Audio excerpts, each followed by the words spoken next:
Because we actually physically acted everything Well, that's for it. a month. How do you With remote microphones on. He's so smart. I mean, when we were there with him, he's being Max. He was not standing off and talking about his vision or your character's arc. It was just, now we're going in the hills. Now we're going to do this. The first time we met him, we went to his house, and he took us up in the hills behind his house and, okay, what do you want to do? And we're like,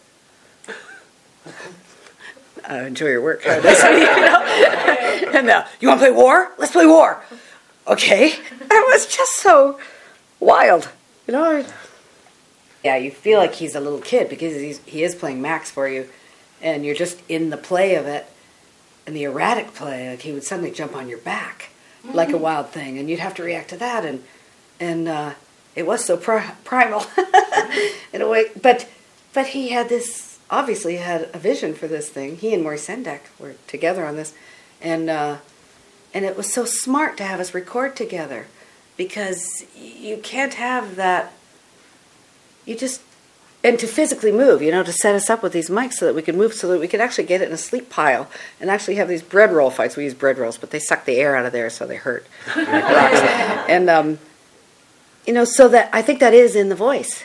And especially the intimacy. He didn't, the actors all agreed that we, before we went in with how to prepare, we're reading the book, the 10 sentences, and what would a wild thing sound like, and we get in there and say, no, your voice. Oh, he didn't even say that. He just kind of, you're talking as yourself, and then all of a sudden you're Judith or whoever you're playing. It's like, wow, this is it, okay.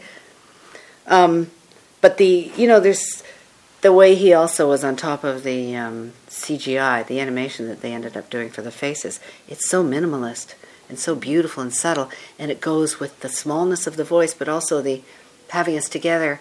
We were allowed that intimacy between the voices.